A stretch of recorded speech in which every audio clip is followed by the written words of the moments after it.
Mania. Kembali lagi bersama Brinja Soli Company Channel dengan obrolan seputar sepak bola. Yang akan saya bahas kali ini, ada apa dengan Persija? Mengapa dengan Persija? Apakah Persija saat ini baik-baik saja? Lalu menurut pandangan gua sebagai pencinta sepak bola, bahkan pencinta Persija Jakarta, saya sangat kecewa terhadap Persija Jakarta yang semakin kesini semakin terpuruk gitu. Semakin buruk lah permainannya. Bahkan seperti bukan Persija yang yang saya kenal dari dulu. Ya memang Persija sempat tahun-tahun dulu pernah ada waktu itu seperti hal terpuruknya juga. Tapi kali ini beda konteks, men. Lalu lantas salah siapa kali ini? Entah salah pelatih, salah pemain, atau kesalahan dari sebuah sistem yang ada di Persija Jakarta. Karena saya tidak mengerti dalam hal tersebut. Saya pandang dan saya melihat selama pertandingan dari awal Liga 1 BRI tahun 2021 tahun 2022, dari pekan pertama sampai pekan 22, dari pelatih Coach Alessio sampai pergantian ini Coach Sudirman, sangat mengecewakan sama sekali bagi saya. Saya melihatnya kecewa.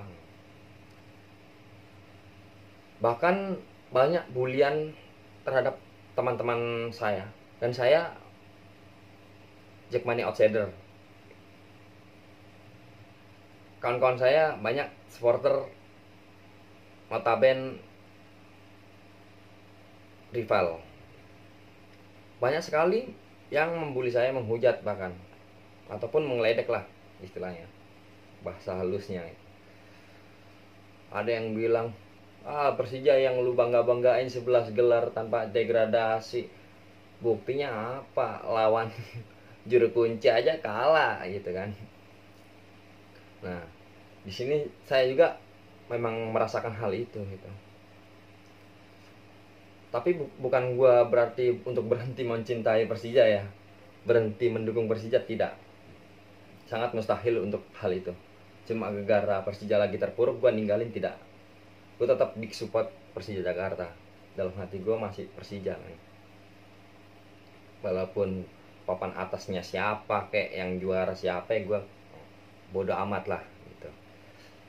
Tetap gue dukung Persija gitu. Kalau dalam hati gue ya, dalam hati kecil gue. Kalaupun gue dipaksa pun gue tetap Persija, nggak bisa berkelahi hati lah.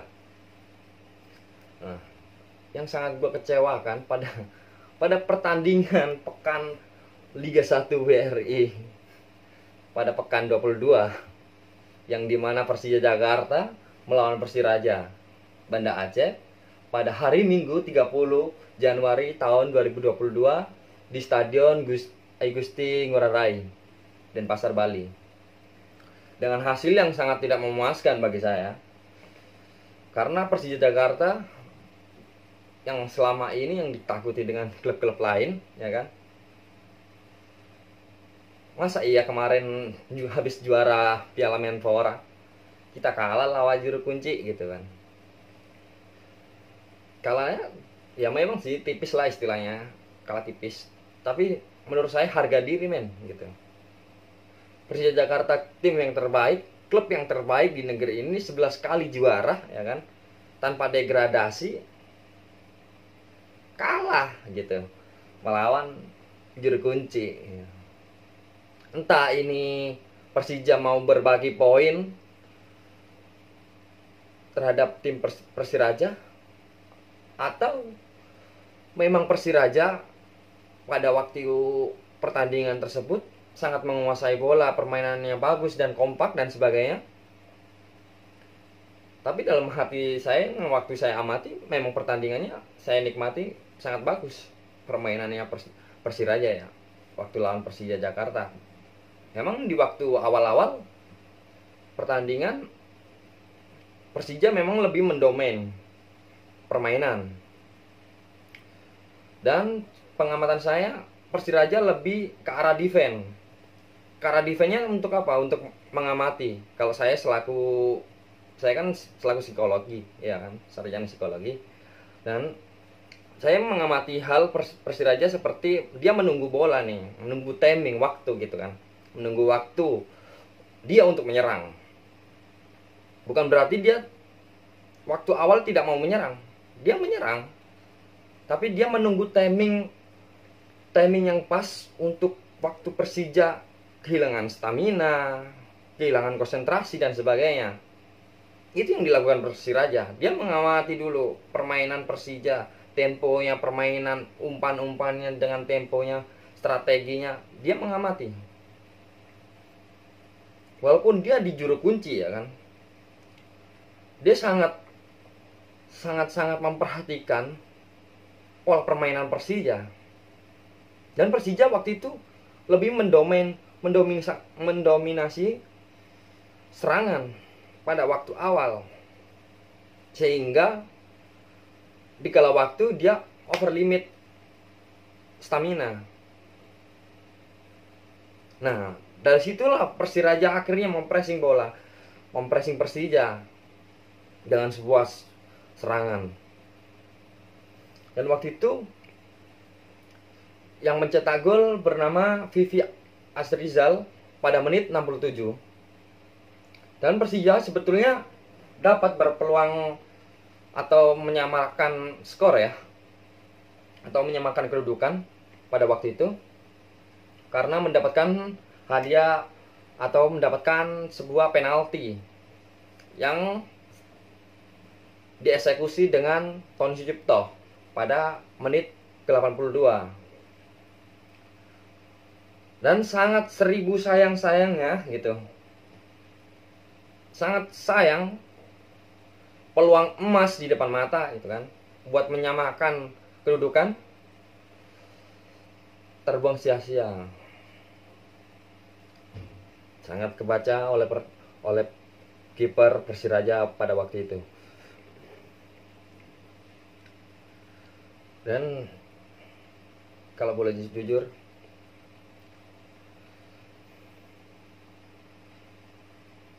sepertinya ada miskomunikasi antara pemain satu dan pemain yang lain di sisi Persija, dan ada kurangnya kerjasama dan kurangnya lebih mencintai klub, mencintai pekerjaannya. Sangat berbeda jauh dari pertandingan pada waktu Piala Menpora. Walaupun yang dikata dulu dikritik pelatih Cooks, Sudirman, minim taktik, minim strategi dan sebagainya, tapi bisa menjuarai Piala Menpora pada waktu itu. Karena pemain waktu itu ada power, ada semangat, ada passion di situ kan. Ada kekompakan, solidaritasnya, ada menjiwai peran di pekerjaannya tersebut. Menjiwai kalau dia sebagai julukan macan. Tapi kalau pada Liga 1 WRI ini, menurut saya bukan macan lagi.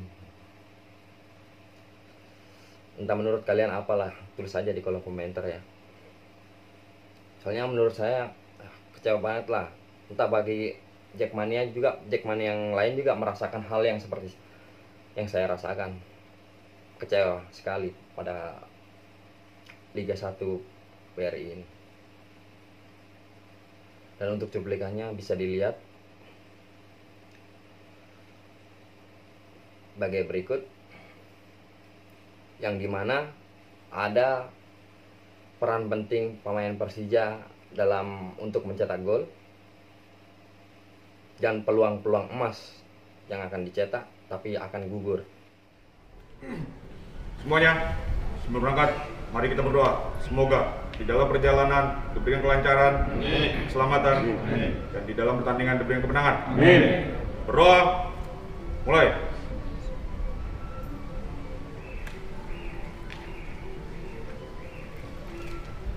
Selesai.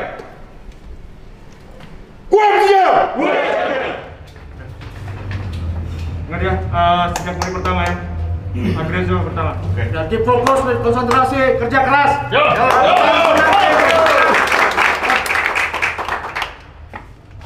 Semuanya, mengawali pertandingan sore hari ini, mari kita berdoa. Semoga pertandingan ini diberi kekuatan, keselamatan, kekompakan, permainan yang terbaik, keberuntungan, dan tentunya diakhiri dengan kemenangan. Berdoa, mulai.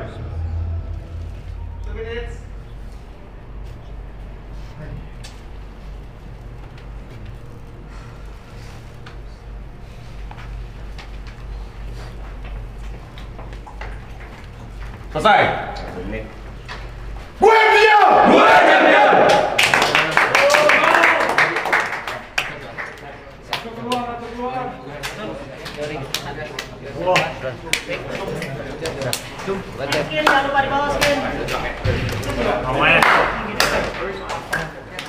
Pola pertandingan mereka sama seperti babak pertama, Persija Jakarta langsung mengambil inisiatif menyerang terlebih dahulu dan Persiraja lebih mengambil inisiatif untuk defense dan untuk mengolah atau mengobservasi bagaimana sistem pola penyerangan dari Persija Jakarta dan titik lengah Persija Jakarta. Dan pada tempat menit 47 Persija Jakarta mendapatkan peluang emas kembali ketika Marco Simic lolos dari jebakan offset sesuai menerima umpan terobosan dari Makan Konate. Mendapatkan ruang cukup lebar, Marco Simic langsung melepaskan tembakan keras menggunakan kaki kirinya. Beruntung bagi Persiraja waktu itu ya, karena kipernya masih sigap menepis tembakan Marco Simic. 2 menit berselang, Huba kembali melakukan penyelamatan gemilang dengan menepis tembakan jarak dekat kaki kanan Osvaldo Hai.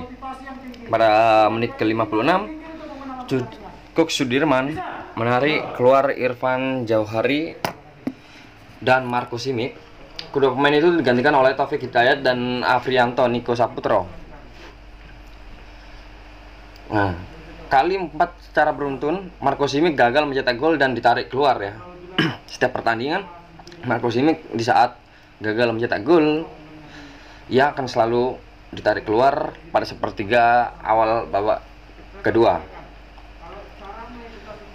Dan memasuki menit ke-60, tempo pertandingan mulai menurun dengan kendali permainan masih dipegang oleh Persija Jakarta. Pada menit 67 atau 64 Taufik Hidayat nyaris membawa Persija unggul. Andai tembakan kaki kanan Taufik Hidayat dari dalam kotak penalti tidak melambung ke atas tiang Mister gawang, itu akan membuahkan hasil pada waktu itu. Dan 2 menit berselang, giliran Sergio Apreciado yang merombak lini depan Persiraja. Sergio Apreciado ini memutuskan menarik keluar 2 winger Persiraja, yaitu Hasanuri dan Devri Rizky. Dan belum genap 1 menit masuk ke lapangan, Vivi Afrizal langsung mencetak gol dari sentuhan pertamanya. Nah, gol Persiraja berawal dari umpan silang Bruno Dybal. Terusan ke arah Juventus ya. Dari sisi kanan pertahanan Persija, umpan Bruno ini mengarah ke Jabar Zarza yang berdiri di tengah kotak penalti pada waktu itu. Namun Jabar Zarza tidak bisa memanfaatkan peluang itu setelah bek Persija Octavio Dutra berhasil menyapu bola. Dan beruntung bagi Persiraja karena bola sapuan Octavio Dutra jatuh tepat di kaki Vivi Afrizal yang berdiri di tiang jauh, mendapatkan ruang yang lebar, space yang lebar bagi Vivi Afrizal langsung melepaskan tembakan keras kaki kanannya. Tembakan Vivi Afrizal itu meluncurkan deras masuk ke sisi kanan gawang Persija Jakarta. Dan Persija langsung meningkatkan tempo serangan waktu mengalami kebobolan.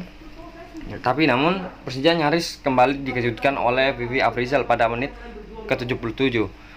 Vivi Afrizal nyaris mencetak gol keduanya, andai tembakan keras kaki kanannya tidak ditepis oleh Andi Rani, itu akan membuahkan hasil gol kembali yang didapatkan oleh Vivi Afrizal. Dan tepat pada 82, Persija mendapatkan penalti, dan itu yang sangat disayangkan sekali. Sangat disayangkan sekali, yang tidak akan membuahkan hasil. Dan penalti tersebut dari hasil keputusan wasit, karena Makan Konate dijatuhkan oleh bek Persiraja yang yaitu pemainnya Erianto di kotak terlarang, kotak penalti. Namun peluang itu terbuang, sangat terbuang sekali, terbuang sia-sia,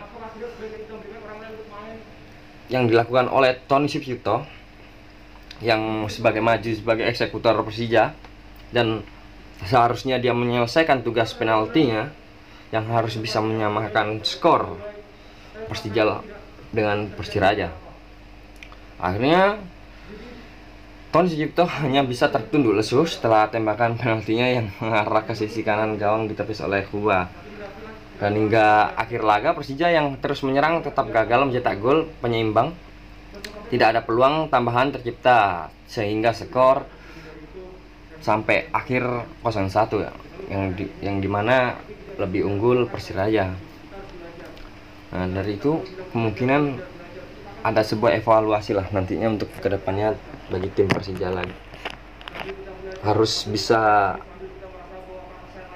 menjadikan suatu kekompakan ya, untuk pertama kekompak dulu lah, terus yang kedua passingnya passing, terus dalam penyerangan juga harus diperhatikan kembali, dan untuk defense juga kayaknya menurut saya untuk back Persija Jakarta ini sering kedodoran back Persija, apalagi kehilangan sosok Maman Abdurrahman.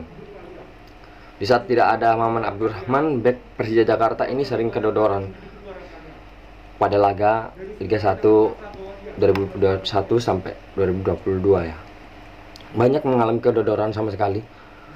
Dan untuk bagian lini depan itu sudah sedikit rapi.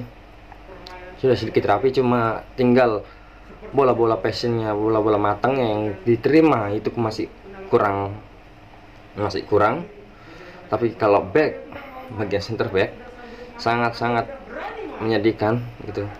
Sering gampang diterobos oleh tim lawan. Dan entah apa yang jadi pokok permasalahan Persija kali ini. Entah ada masalah dari sistem manajemennya, atau dari pelatihnya, ataupun dari pemainnya. Nah, menurut pandangan kalian sebagaimana guys? Tulis di kolom komentar ya.